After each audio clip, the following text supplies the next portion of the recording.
হুমা আও কিলাহুমা ফালা তাকুল লাহুমা উফফিন ওয়ালা তানহারহুমা। আল্লাহ রাব্বুল আলামিন বলেন, আরে দুনিয়ার মানুষ, মা বাপ তোমার বাড়িতে আছে, মা বাবার মধ্যে যখন দুইজন যখন বয়স্ক হয়ে যাবে, দুইজন যখন বুড়িয়ে যাবে, কিংবা দুজনের মধ্যে যখন একজন বুড়িয়ে যাবে, আল্লাহ রাব্বুল আলামিন বলেন, যখন তার সামনে তোমরা কথা বলবে, ধমক দিয়ে তুমি কথা বলিও না, ঝনকামেরা তুমি কথা বলিও না। কেমন ভাবে কথা বলতে হবে? আল্লাহ রাব্বুল আলামিন বলেন, বান্দারে ওয়া কুল লাহুমা কাওলান কারীমা, নরম করে কথা বলতে হবে। কেমন করে নরম করে কথা বলতে হবে? ধরেন আপনার মা বাড়িতে আছেন, মা কিংবা বাবা যদি বলেন, বেটারে ও আব্দুল্লাহ আব্দুর রহমান, লাভার মার্কেট তুই চলে যাবি রে ধন, আমার জন্য দুটা মিষ্টি গলা নিয়ে আসিস রে বেটা, 1 কেজি আপেল নিয়ে আসিস বেটারে, আমার কাপড় ছিঁড়ে গেছে, একটা আমার জন্য কাপড় নিয়ে আসবি। যদি আব্বা বলে, বেটারি আমার লুঙ্গিটা ছিঁড়ে গেছে রে ধন, আমার জন্য একটা তুই সুন্দর লুঙ্গি নিয়ে আসবে। এই মতো যদি আমার আপনার আব্বাজান কোনো কথা বলেন, আল্লাহ বলেন, বান্দারে মা বাবার সাথে তুমি চোখ গরম করে কথা বলিও না, ধমক দিয়ে তুমি কথা বলিও না, পারবো না পারবো না পারবো না এভাবে তুমি বলিও না। তুমি যদি গরিব মানুষ হও, তোমার পকেটে যদি টাকা না থাকে, মাকে আদর করে সুন্দর করে বলো, মা গো ও আমার আব্বা যান, 2 দিন আপনি থামেন, 3 দিন থামেন, 5 দিন থামেন, আপনার জন্য আমি সুন্দর একটা কাপড় নিয়ে আসবো, আপনার জন্য আমি মিষ্টি নিয়ে আসবো। এইভাবে সুন্দর করে মিষ্টি ভাবে কথা বলতে হবে। আল্লাহ রাব্বুল আলামিন বলেন, বান্দারে যেন তোমার কথা শুনে তোমার আব্বার কলিজাতে যেন ধাক্কা না লেগে যায়, যেন তোমার কথাটা শুনে তোমার মায়ের কলিজাতে যেন ধাক্কা না লেগে যায়। এবার আল্লাহ রাব্বুল আলামিন তারপরে বলেন, আরে আমার বান্দা, তোমার মা বাবা এত বড় নিয়ামত, মা বাবা এত বড় নিয়ামত, মা বাবাকে এত বড় নিয়ামত করে তোমাকে দিয়েছি, সেই মা বাবার জন্য তোমরা দোয়া করবে। কিভাবে দোয়া করবে?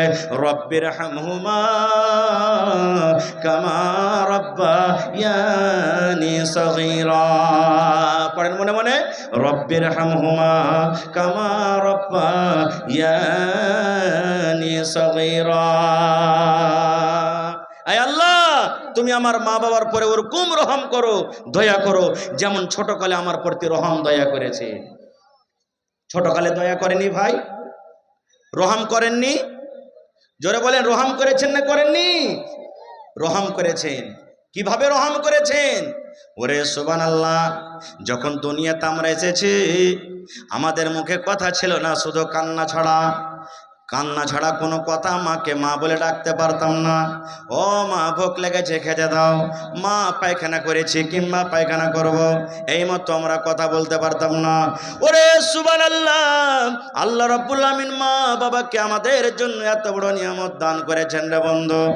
আমার মা, আপনার মা যখন বাড়িতে কোনো কাম কাজ করতেন, হয়তো গলি ঝাড়ু দিয়েছেন, রুটি ভরছেন, রান্না বান্না করছেন, আমাকে আপনাকে ঝোলনাতে বিছানাতে শুতিয়ে রেখেছেন। এইবারে মার কিন্তু টান লাগা আছে, আমার আব্দুল্লাহ খালেদা জায়েদা বিছানায় ঘুমিয়ে আছে, কখন উঠে যাবে, কানবে। ওরে সুবহানাল্লাহ, কাজ করতে করতে করে একটু কান্দন দিয়েছি, মা দুনিয়ার সমস্ত কাজকে ছেড়ে আমার আপনার জন্য দৌড়াতে দৌড়াতে এসে হাজির হয়ে গেছেন। মা আমাকে আপনাকে জড়িয়ে কোলে নিয়েছেন, আমার আব্দুল্লাহকে ভোগ লেগেছে রে, আমার খালেদা জায়েদাকে ক্ষুধা লেগেছে, মা দুধ পান করালছেন। ভাই মুসলমান, তাই আল্লাহর নবীর দরবারে একজন সাহাবী এসে নবীকে প্রশ্ন করলেন, ইয়া রাসূলুল্লাহ, আল্লাহর নবী গো, মা বাবা আমার বাড়িতে আছে গো নবীজি, মা আমার আব্বাই আমার, মা বাবার মধ্যে কার আমার উপরে বেশি হক, আমার উপরে কার বেশি হক, মায়ের হক না আব্বার হক? আল্লাহর নবী বললেন, সাহাবী রে, উম্মুকা, তোমার মায়ের হক। একজন সাহাবী বলছেন, মান আহাক্কু বিহুসনি সাহাবাতি, আল্লাহ রাসূল আমার উপরে আমার মার কিংবা বাপ, এই দুজনের মধ্যে কার বেশি হক? আল্লাহ রাসূল বললেন, উম্মুকা, তোমার মায়ের হক। আবার সে সাহাবী বলছেন, ইয়া রাসূলুল্লাহ, তারপরে কার হক? নবী আবার বললেন উম্মুকা, তোমার মায়ের হক। আবার সে সাহাবী প্রশ্ন করলেন ইয়া রাসূলুল্লাহ, এইবারে কার হক? আবার নবী বললেন উম্মুকা, তোমার মায়ের হক। এবার চতুর্থ নম্বরে সে সাহাবী প্রশ্ন করলেন ইয়া রাসূলুল্লাহ, এবার কার হক? এবার নবী বললেন সাহাবীরে, আবুকা, তোমার আব্বার হক। তাইলে তিনবার মায়ের হক দিয়ে দিলেন, একবার আব্বার হক দিলেন। বন্ধুরা, তবে এই কথা আমাদেরকে বুঝতে হবে না যে মার বেশি হক, মায়ের খেদমত করব, মার কথা শুনবো, মার কথা মানবো, কিন্তু আব্বার কথা শুনবো না, আব্বার কথা মানবো না, কারণ আব্বার হলো হক কম। এরকম আমাদেরকে বোঝা নিতে হবে না, কারণ আল্লাহ রাব্বুল আমিন মা বাপ দুজনের খেদমত করার কথা বলেছেন, মা বাবার দুজনের খেদমত করার আদেশ করেছেন। এই জন্য এক নজরে আমাদেরকে দুজনকে দেখতে হবে। ভাই মুসলমান, মার হক এই জন্য বেশি হয়ে গেল। ওরে সুবহানাল্লাহ, দুনিয়াতে আমরা যখন আসি, যেই দিন আমি মায়ের পেটে যেই দিন গর্ভধারণ করলাম, ওরে সুবহানাল্লাহ, আপনারা জানেন বাড়িতে যারা স্ত্রী আছে, স্ত্রীর কষ্ট আমরা দেখি, মায়ের কষ্ট তেমনই হয়েছে। আজকে যেমন আমাদের স্ত্রীর কষ্ট হয় যেই দিন সন্তান পেটের ভিতরে আসি, যেমন যেমন দিন যায়, হায়রে মায়ের কষ্ট কিন্তু বেড়ে যায়, বাড়ে কি বাড়ে না? দিন গেল, মাস গেল, মার শরীরটা ভালো ভারী হয়ে যায়, মা বাড়ির কাম কাজ কিন্তু করতে পারে না, মা ভালোভাবে ঝাড়ু দিতে পারে না, মা বাড়িতে কাজ কাম করতে পারেন না, মার কত অসুবিধা হয়। হায়রে মা পেশাব পায়খানা ভালোভাবে করতে পারে না। যখন মায়ের পেটে 4 মাস 5 মাস 6 মাস আমাদের সময় হয়ে যায়, মা সারাদিন কাম কাজ করার পর সন্ধ্যাবেলাতে থালাতে করে মুড়ি নিয়ে, ভাজা নিয়ে, রুটি নিয়ে, ভাত নিয়ে খেতে বসে যে, আল্লাহ রে আল্লাহ, এরকম টাইমে এরকম সময়তে সারাদিনের না খাওয়া মানুষ খেতে বসেছেন, মায়ের পেটে এমন একটা জোর করে ধাক্কা দিয়ে দিলাম, মায়ের পেটে পা দিয়ে এমন করে জোর করে একটা হোড়া দিয়ে দিলাম। হায়রে আমার দরদিনী মা, মা সারাদিনের কাজ করা মানুষ, না খেয়ে মা চোখ দিয়ে ঝরঝর করে পানি ঝরাতে ঝরাতে মা শুয়ে গেলেন।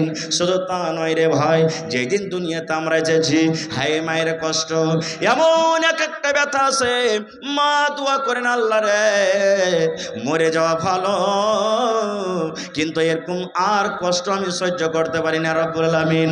মায়ের মরণ থাকে একদিকে, মায়ের জীবন থাকে একদিকে, এই মতো অবস্থাতে মা দোয়া করেন, মাবুদ তুমি আমাকে যদি মত করো আমি মরে যাব, দুনিয়া থেকে চলে যাব, কিন্তু আল্লাহ জি আমার সন্তানকে তুমি সহি সালামত রাখো। সুবহানাল্লাহ। এ ভাই মুসলমান, দুনিয়াতে এলাম, হাই মায়ের কষ্ট, মা রক্তে রক্তিত হয়ে গেলেন। এবার আমাকে জ্বর হইল, মায়ের দুধ পান করি, আমাকে জ্বর হইল, আপনাকে জ্বর হইল, পায়খানা লেগেছে, ডাক্তার বলছেন এ ছেলের মা, তোমার ছেলেকে জ্বর হয়েছে, খবরদার রাতের বেলাতে ঠান্ডা পানি খাবে না, গরম পানি খেয়ে থাকবে।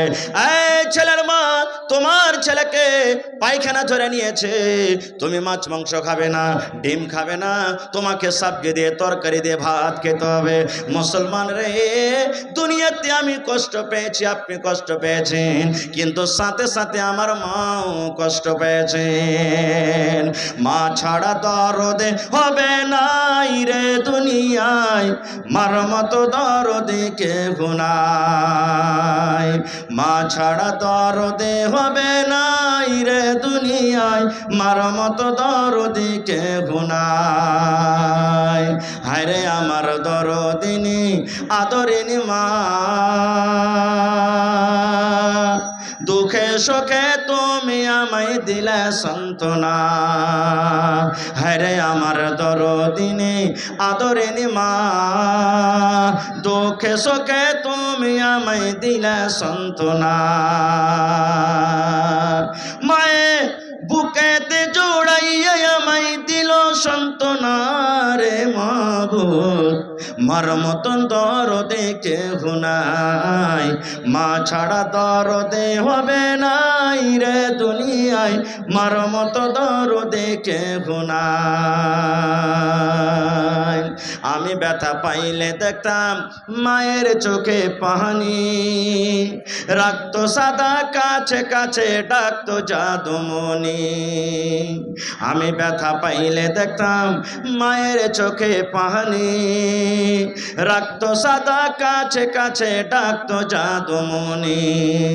মায়ে আমার জন্য করলো দুয়া আল্লাহর দরগায় রে দুনিয়ায়, মার মতো দরদে কেহ নাই, মা ছাড়া দরদে হবে নাই রে দুনিয়ায়, মার মতো দরদে কেহ নাই। ভাই মুসলমান, মার যদি খিদমত সেবা করেন আখিরাতে আল্লাহ তাআলা তো বদলা দিবেনই দিবেন, দুনিয়া তো আল্লাহ মুসিবত থেকে বাঁচিয়ে নেবেন। এটা বিশ্বাস রাখেন? বিশ্বাস আছে কি? এর প্রমাণ হাজী মাওলানা, এর কি প্রমাণ আছে? জি, বুখারী মুসলিমের হাদিস। হাদিসটা হলো খুবই লম্বা, শর্টে আমি 2 মিনিটে শেষ করব। আল্লাহর নবী বলেছেন 3টা লোক রাস্তা দিয়ে হাঁটছেন, সাফার করছেন। কয়টা লোক ভাই? জোরে বলেন। 3টা লোক রাস্তা দিয়ে হাঁটছেন। হাঁটতে হাঁটতে হাঁটতে হাঁটতে হঠাৎ করে কোন দিক থেকে ঝড় বৃষ্টি চলে এলো। আশেপাশে বাড়ি, গাঁ গ্রাম কিচ্ছু দেখা যায় না। কোথায় লুকাবে? 3 জন দৌড়াতে দৌড়াতে দৌড়াতে একটা পাহাড়ের গর্ত ছিল, চলছে চল এই গর্ততে আমরা ঢুকে যাই, যখন পানি ছুটবে তখন আমরা চলে যাব। মানুষ ফষ্টি করে না? যেখানে ভয় হবে বাঘ, সাপ, বিচ্ছু, শিয়ালের, গুন্ডার, যে রাত হয়ে গেছে তাড়াতাড়ি করে পালাবো, কিন্তু ওই জায়গাতে হয় গাড়ি খারাপ হবে, আর না হইলে ওখানে রাইতে লাগবে, ওখানে রাইতে লাগবে। 3 জন ঢুকলেন কেন? বৃষ্টি থেকে, ঝড় থেকে, তুফান থেকে বাঁচবো বলে। আল্লাহর নবী বলেছেন যেমনই 3 জন গর্তর ভিতরে ঢুকলো, ওরে সুবহানাল্লাহ, পাহাড় থেকে রে বন্ধু একটা পাথর, বড় ধরনের পাথর গড়তে গড়তে গড়তে গড়তে দেখবেন যেমন বাড়িতে মায়েরা খালারা ভাত রান্না করে হাঁড়ির ওপরে যেমন ঢাকনা দিয়ে দেয়, থালি দিয়ে দেয়, আপনারা কি বলেন? ঝাপনা কি বলেন আপনারা? ঢাকন দিয়ে দেয়, হাঁড়িটার মুখকে বন্ধ করে দেয়। আল্লাহর নবী বলেছেন একটা বড় ধরনের পাহাড় থেকে পাথর গড়তে গড়তে একবারে গর্তর মুখ বন্ধ হয়ে গেল, গর্তর মুখ ঝেঁপে গেল, তারা 3 জন গর্ততে বন্ধ হয়ে গেল। এবার তারা 3 জন বলছেন আল্লাহ জান বাঁচাবো বলে গর্ততে ঢুকলাম, আল্লাহ কি হয়ে গেল, কোন মুসিবত এসে গেল? 3 জনই এক অপরকে বলা বলি করছে, ভাই রে এই পাথরটা দেখো তো হটাইতে পারে কিনা। 3 জন মিলে পাথরটাকে ধাক্কা দিলেন। যেমনই ধাক্কা দেওয়া সুবহানাল্লাহ, পাথর 1 চুল পর্যন্ত তারা হটাইতে পারলো না, পাথর হটে না।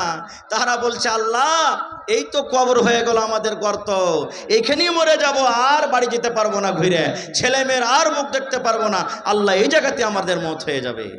এইবারে লম্বা ঘটনা ছোট করে বলি, 3 জনের মধ্যে একজন অপরজনকে বলা বলি করছে, হারে ভাই কাহকে যদি ডাকি তো শুনতে পাইবে না, আর বাড়িও আশা করছি ঘুরে যেতে পারবো না, তা আমাদের যদি সাহায্যকারী হন তো একটা হবে, সেটা কে? জোরে বলেন। আল্লাহ হবেন। তো ভাইরে জীবনে কি এরকম আমরা কি কোনো কাজ করেছি যে কাজটা যদি আল্লাহ তাবারক ওয়া তাআলার সামনে রাখি আর বলে মাবুদ এই কাজটা যদি তোমাকে রাজি করার জন্য করে থাকি তো আজকে এই পাথর হটিয়ে এই মুসিবত থেকে আল্লাহ বাঁচিয়ে নাও? এরকম কি কোনো কাজ করেছি? দেখবেন জীবনে কোনো ভালাই কাজ করবেন, নেকির কাজ করবেন, সুবহানাল্লাহ মন খুশি হবে, মন বড় হবে আপনার। এবারে 3 জনের মধ্যে একজন বলতে লাগলেন, ভাইরে আমার জীবনে কিন্তু একটা আমি আমল করেছি, একটা নেকির কাজ করেছি। বলছে কি কাজ? বলছে ভাইরে ইয়াখানা কাজ করেছি রে ভাই। বলছে কি কাজ? বলছে ভাইরে আমার বাড়িতে আমার আব্বা জান ছিলেন, মা ছিলেন, বাপ ছিলেন 2 জন, কিন্তু তারা বুড়া মানুষ হয়েছিলেন, বয়স্ক হয়ে গেছিলেন। এবার আমার বাড়িতে কিছু বকরি ছিল, ওই বকরি আমি চড়াইতে যাইতাম। এবার সন্ধ্যাবেলাতে যেমনই বাড়ি আসতাম বকরির আমি দুধ দহন করতাম। দুধ দহন করে সর্বপ্রথম আমার মাকে আব্বাকে আমি পান করাতাম, এবারে তারপরে আমার ছেলে মেয়েরাকে আমি দিতাম। এটা আমার আমল, যে প্রথমে দুধ দহন করে কাকে দিতাম? জোরে বলেন। মা বাপকে, তারপরে ছেলে মেয়েকে দিতাম। একদিনকার ঘটনা, আমি অনেক দৌড় বকরি চড়াইতে চলে গেলাম। আস্তে আস্তে রাত হয়ে গেল। যেমনই আমি বাড়িতে ঢুকলাম, দেখছি আমার মা বাপ দুজনও কিন্তু ঘুমিয়ে গেছেন। দুজনই ঘুমিয়ে গেছেন, মা বাবা দুজনই ঘুমিয়ে গেছেন। এবার আমি দুধ দহন করলাম, পেয়ালাতে আমি দুধ নিয়ে বাড়িতে ঢুকলাম। আমার ছেলেরা মেয়েরা পায়ের গোড়াতে গোড়াতে পাঞ্জরে হাঁটে আর বলে, আব্বা দুধ দাও, আব্বা দুধ দাও। আমি তখন বললাম, বেটারে, যতক্ষণ পর্যন্ত আমার মা বাপকে আমি দুধ না দিব, যতক্ষণ পর্যন্ত আমার মা বাপ দুধ না পান করবে, ততক্ষণ পর্যন্ত আমি তোদেরকে দেব না। এই বলে আমি পেয়ালা নিয়ে দাঁড় হয়ে গেলাম। মায়ের সিথানে আমি দাঁড় হয়ে গেলাম, মায়ের ঘরের দুয়ারে আমি দাঁড় হয়ে গেলাম। আমার ছেলেরা দুধ চাইতে চাইতে তারা ঘুমিয়ে গেল। এই মুসলমান, কতক্ষণ দাঁড়িয়ে থাকলেন? 1 ঘন্টা নয় রে, 2 ঘন্টা নয়। ওরে সুবহানাল্লাহ, যখন মুয়াজ্জিন সাহেব ফজরের টাইমে আসসালাতু খায়রুম মিনান নাওম, ঠিক ফজরের টাইমে আজানের সময়তে মা বাবার ঘুম ভেঙে গেছে। এবারে দেখছে দুয়ারে মাথার উপরে সিতানে কে যেন দাঁড়িয়ে আছে। মা জিজ্ঞাসা করলেন, বেটা কেন দাঁড়িয়ে আছিস? বলছে, মা গে, আজকে আমি অনেক দূর বকরি চড়াইতে চলে গেছিলাম গে মা, আসতে আমার দেরি হয়ে গেছে। বাড়ি এসে দেখছি তোমরা দুজন ঘুমিয়ে গেছো। এবার আমি ওই দুধ হাতে করে, পেয়ালাটা হাতে করে মা আমি দাঁড় হয়ে আছি। আমি ভাবলাম, এই আমার মা জাগবে, এই দুধ দিব, এই আমার মা জাগবে, আমি দুধ দিব। কিন্তু মা তোমরা জাগতে পারলে না, আমি পেয়ালা নিয়ে দাঁড় হয়ে আছি। মা বলছে, বেটারে তুমি কেন ঘুমিয়ে যাওনি রে ছেলে, কেন তুমি ঘুমিয়ে যাওনি? বলছে, মা গে, এই জন্য আমি ঘুমাইনি গে মা, যদি রাতের বেলাতে ক্ষুধার কারণে যদি তোমরা আমাকে ডাকতে, আব্দুল্লাহ, আব্দুর রহমান রে, দুধ নিয়ে রে বেটা, দুধ নিয়ে আয়, আর আমি যদি ঘুমের অবস্থায় থাকতাম, আমি যদি জাগতে না পারতাম, তাহলে মা ওই টাইমে আল্লাহ রাব্বুল আমিন নারাজ হয়ে যেত আমার উপরে। আর আল্লাহ যার পরে নারাজ হয়ে যাবে, তার দুনিয়া আখিরাত বরবাদ হয়ে যাবে। এই জন্য মা আমি দুধের পেয়ালা নিয়ে দাঁড় হয়ে আছি। এবার সেই লোকটা বলছেন, আমার মা খুশি হয়ে, আমার মা রাজি হয়ে আমাকে দোয়া দিলেন। কি দোয়া? আল্লাহ, আমার ছেলে আমার জন্য যা করেছে, আল্লাহ আমার ছেলে আমার জন্য রাত্রের বেলাতে যা আমার জন্য করেছে, আল্লাহ মা আমি খুশি হয়ে গেলাম, খুশি হয়ে গেলাম। আল্লাহ তুমি খুশি হয়ে যাও, আল্লাহ তুমি আমার ছেলের পরে রাজি হয়ে যাও। মা দোয়া করলেন, আল্লাহ আমার খিদমত করার কারণে, আমার সাথে ভালো ব্যবহার করার কারণে, আল্লাহ আমার ছেলে, আমার কলেজার টুকরা সন্তান, দুনিয়ার যদি কোনো মুসিবতে পড়ে যায়, দুনিয়ার যদি কোনো বিপদে পড়ে যায়, আল্লাহ এই আমলের কারণে সেই মুসিবত থেকে তুমি উদ্ধার করে দিও। আল্লাহর নবী বলেছেন, ওই লোকটা যখনই কথাটা বলা হলো, এবার আল্লাহকে বলছে, মাবুদ রে, এই আমার পাক পরওয়ারদিগার, আমি এই কাজটা যদি তোমাকে রাজি করার জন্য আল্লাহ করে থাকি, এই কাজটা যদি তোমাকে আমি সন্তুষ্টি করার জন্য করে থাকি, আল্লাহ এই যে গোফাতে, এই গর্ততে আমরা ঢাকা পড়ে গেছি, আল্লাহ তুমি দয়া করে এই পাথরটাকে তুমি হটিয়ে দাও। আল্লাহ রাসূল বলেছেন, যেমনই একজনের বলা হলো, যেই পাথর 3 জন মিলে হঠাৎ দূরের কথা 1 চুল পরিমাণ হটাইতে পারলো না, হিলাইতে পারলো না, এবার ওই পাথরটা সরসর করতে করতে করতে করতে 3 ভাগ করে 1 ভাগ পাথর উঠে গেল। নারে তাকবীর! হয়নি, হবে না, হতে পারে না, আমার নবীর সাথে কারো তুলনা, হয়নি, হবে না, হতে পারে না, আমার নবীর সাথে কারো তুলনা। হায়রে তুলনা তো দূরের কথা, ছায়াও মিলে না, হয়নি, হবে না, হতে পারে না, আমার নবীর সাথে কারো তুলনা, হয়নি, হবে না, হতে পারে না, আমার নবীর সাথে কারো তুলনা। সকল সকল নবী রাসূল ছিলেন খোদার দেবানা, দু নয়নে দেখব খোদা ছিল তামান্না। আরে মোর নবীকে ডেকে নিলেন, আরে মোর নবীকে ডেকে নিলেন, দেখবে রব্বানা। হয়নি, হবে না, হতে পারে না, আমার নবীর সাথে কারো তুলনা। হয়নি, হবে না, হতে পারে না, আমার নবীর সাথে কারো তুলনা। ইউসুফকে দেখে যারা আঙুল কেটেছে, তারা কি আমার নবীর রূপ দেখেছে? ইউসুফকে দেখে যারা আঙুল কেটেছে, তারা কি আমার নবীর রূপ দেখেছে? আরে দেখতো যদি কেটে দিত, আরে দেখতো যদি কেটে দিত কলিজাখানা। হয়নি, হবে না, হতে পারে না, আমার নবীর সাথে কারো তুলনা। হয়নি, হবে না, হতে পারে না, আমার নবীর সাথে কারো তুলনা। যার শানে আল্লাহ তাআলা করলেন ঘোষণা, খলকে আযম আমার শাহে মদিনা। যার শানে আল্লাহ তাআলা করলেন ঘোষণা, খলকে আযম আমার শাহে মদিনা। মুসলমানে নবী ছাড়া কিছুই মানে না, মুমিনে কোরআন ছাড়া কিছুই বোঝে না। হয়নি, হবে না, হতে পারে না, আমার নবীর সাথে কারো তুলনা। হয়নি, হবে না, হতে পারে না, আমার নবীর সাথে কারো তুলনা। নারে তাকবীর।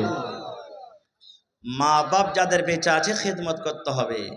একজন সাহাবী এসে বলছেন, ইয়া রাসূলুল্লাহ, নবী গো, মা আমার দুনিয়াতে নাই। মা দুনিয়াতে নাই, মারা গেছেন। মা হয়তো বেঁচে থাকতে গেলে আমাকে কিছু আদেশ করতেন। মা মারা গেছেন, কবরে চলে গেছেন। মা কবরে কি হালাতে আছে জানি না, মার জন্য কি কিছু করতে পাবো না, মার জন্য কি কিছু করা যায়? আল্লাহ নবী বললেন, সাহাবী রে, মা তোমার কবরে চলে গেছে রে বাবা, মা কবরে ঘুমিয়ে আছে। মায়ের জন্য তুমি দান করো, মায়ের জন্য তুমি সাদকা করো। দান করতে গেলে আল্লাহ রাব্বুল আলামিন অনলাইন তোমার মায়ের কবরে আল্লাহ পৌঁছে দেবেন। একটা হাদিস আছে, ইজা মাতাল ইনসান, মানুষ যখন মরে যায় সমস্ত আমল তার বন্ধ হয়ে যায়, তিনটা আমল ছাড়া। তার মধ্যে একটা আমল হলো, দয়ার রাসূল বলেছেন, তোমার মা বাবার জন্য তুমি দোয়া করো, দান করো, আল্লাহ তাআলা তোমার এই দান কিংবা দোয়াটাকে কবরে পৌঁছে দিবে। ভাই আমার, তবে আমাদের মা বাবার প্রতি মহব্বত ভালোবাসা আছে না নাই ভাই?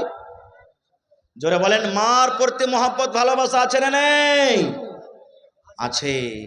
ভাইরে, আজকে দেখি কতটুক মা বাবার প্রতি মহব্বত ভালোবাসা আছে। আজকে একটু পরীক্ষা করব আমি। এই ঘাসিয়াঘাট অঞ্চল, ঘাসিয়াঘাট গ্রামের, ঘাসিয়াঘাট এলাকার ভাইয়েরকে একটু পরীক্ষা করব যে সত্য মা বাপকে ভালোবাসেন কি বাসেন না। বেশি আমি আপনাদের কাছে চাহাবো না। কয় পারা কোরআন আছে ভাই? জোরে বলেন। 30 পারা কোরআন। এক পারার বদলাতে মাত্র 1 টাকার 1000। ইচ্ছা করলে একটা লোকই 30,000 টাকা দিয়ে দিতে পারে, না হইলে 10,000 করে 3 জন, না হইলে 5,000 করে 6 জন, না হইলে 15,000 টাকা করে 2 জন। আর যদি না পারেন তো